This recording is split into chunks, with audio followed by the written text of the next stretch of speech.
ಇಂದೇ ಡೌನ್ಲೋಡ್ ಮಾಡಿ ಮತ್ತು ನಿಮ್ಮ ನೆಚ್ಚಿನ ಶೋಗಳನ್ನ ಆನಂದಿಸಿ. ಅತ್ತೆ, ಸೀತಕ್ಕ ತಗೊಳ್ಳಿ, ರಾಧಕ್ಕ ಕೊಡಿ. ನಿಲ್ಲೋ, ಇದೇನೆ ಹೊಸದಾಗಿ? ನಿಮ್ಗೆ ಒಪ್ಪತ್ತಿನ ಊಟ ಅಲ್ವಾ, ಅದಕ್ಕೆ ರಾಧಕ್ಕ ರಾಗಿ ಮಜ್ಜಿಗೆ ಮಾಡಿದ್ದಾಳೆ. ಇದನ್ನೆಲ್ಲ ಬಿಟ್ಟು ವರ್ಷಗಳೇ ಕಳ್ದೋದು. ಇದೇನು ನನಗ್ ಬೇಡ, ಈಗೆಂತ ಊಟ ನನಗ್ ಬೇಡ. ಸೀತಕ್ಕ, ರಾಗಿ ಮಜ್ಜಿಗೆ ಕುಡಿರಿ, ಹೊಟ್ಟೆ ತಂಪಾದ್ರೆ ಕಣ್ತುಂಬ ನಿದ್ದೆ ಬರುತ್ತೆ. ನನಗೆ ನಿದ್ದೆನೂ ಹತ್ತತ್ತೆ, ಹಸುವೂ ಇಲ್ಲ, ಇದ್ರ ಅಗತ್ಯನೂ ಇಲ್ಲ. ಆದ್ರೂ ಏನೋ ಪಾಪ ಪ್ರೀತಿಯಿಂದ ತಂದಿದ್ದೀಯಾ, ಬೇಡ ಅನ್ಬಾರ್ದು. ಕೊಡು.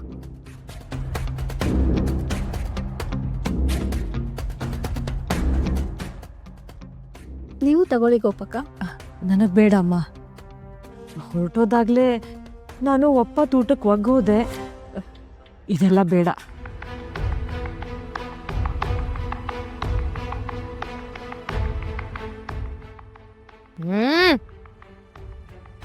ಏನೇ ಇದು, ಉಪ್ಪಿನ ಸಾರ ಮಾಡಿಟ್ಟಿದ್ದೀಯಾ?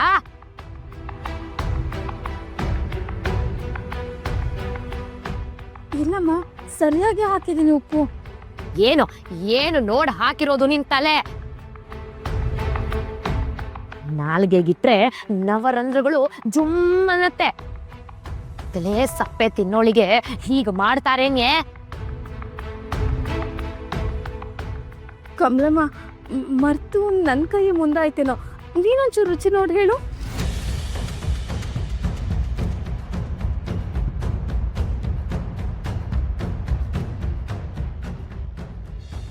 ಸರಿ ಇದೆಯಲ್ಲ, ಉಪ್ಪು ಕಡಿಮೆನೇ ಇದೆ. ಅಂದ್ರೆ ಏನೇ ನಿನ್ ಮಾತಿನ ಅರ್ಥ? ನಾನು ಸುಳ್ಳು ಹೇಳ್ತಿದ್ದೀನಿ? ಅಲ್ಲ ಸೀತಕ್ಕ, ಅದು ಅಮ್ಮ, ನಿಮ್ ನಾಲ್ಗೇನಾದ್ರು ಕೆಟ್ಟಿರ್ಬೋದೇನೋ. ಏಯ್, ಕೆಟ್ಟಿರೋದು ನನ್ ನಾಲ್ಗೆ ಅಲ್ಲ, ನಿನ್ನ ಬುದ್ಧಿ. ಹೋಗ್ಲಿ ಬಿಡು ಸೀತಕ್ಕ, ಅಭ್ಯಾಸ ತಪ್ಪಿದೆಯಲ್ಲ, ಅದಕ್ಕೆ ಹಾಗಾಗಿರ್ಬೋದು. ಏಯ್ ಗೋಪಿ, ಅಭ್ಯಾಸಕ್ಕೂ ರುಚಿಗೂ ಏನೇ ಸಂಬಂಧ? ನಿನ್ನೆ ಇವಳೇ ಮಾಡಿದ ಹುಳಿ ಸಾರ್ನ ಚಪ್ಪರಿಸಿ ತಿನ್ಲಿಲ್ವೇ? ನಿನ್ನೆ ಸರಿಯಾಗಿದ್ದ ರುಚಿ ಇವತ್ತು ಸರಿಯಾಗಿಲ್ಲ ಅಂತ ಅಂದ್ರೆ ಅದು ನನ್ನ ನಾಲ್ಗೆಯಿಂದ ಅಲ್ಲ, ಇವಳ ಕೈಯಿಂದ. ಇದು ಉಪ್ಪು ಅಂದ್ರೆ ಉಪ್ಪು ಅಷ್ಟೇ. ಸರಿ,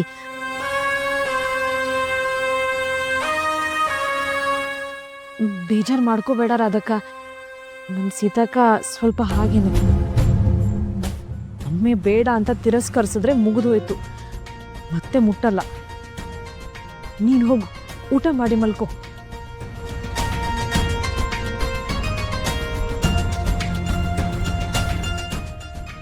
ನೀನೇನೆ ಹಾಗೆ ನಿಂತು ಬಿಟ್ಟೆ. ಸೀತಕ್ಕ ಏನು ಅಂತ ಗೊತ್ತಿಲ್ವಾ? ಹೋಗು, ಮಲ್ಕೋ ಹೋಗು.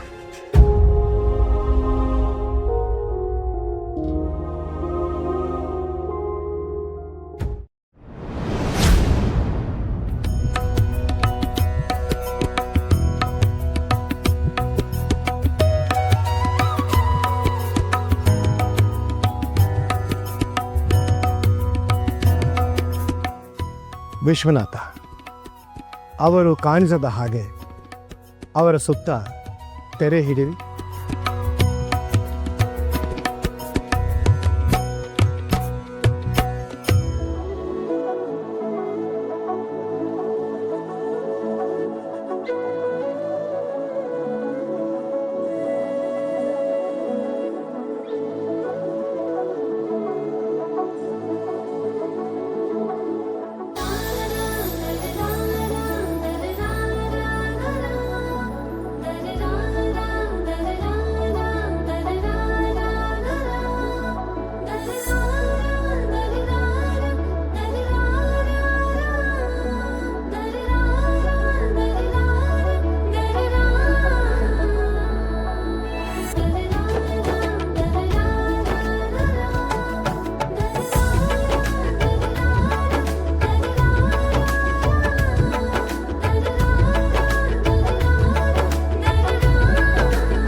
ಬೆಕ್ಕಿ ಉರಿ ಬೆಕ್ಕಿ ಉರಿ ಬೆಕ್ಕಿ ಉರಿ ಬೆಕ್ಕಿ ಉರಿ ಬೆಕ್ಕಿ. ಈ ಶಾಖ ನಮ್ಮಿಂದ ತಡೆಯೋಕಾಗ್ತಿಲ್ಲ.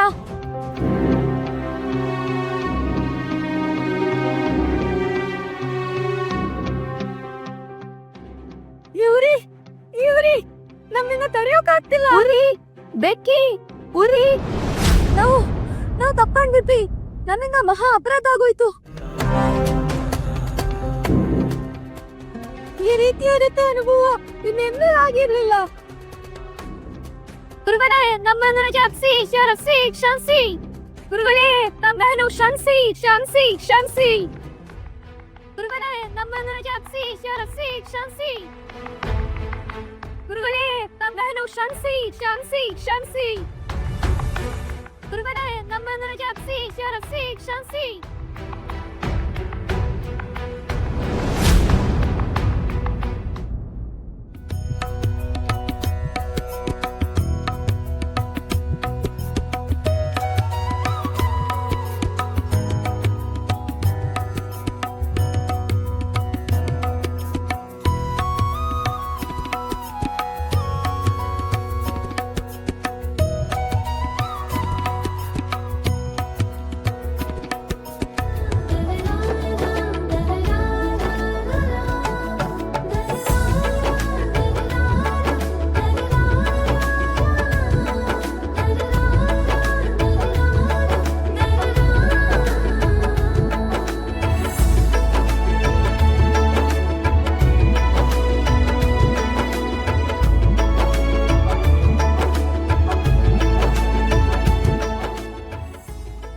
ನಾವು ಸೋತೆವು, ಗುರುಗಳೇ ಗೆದ್ದರು.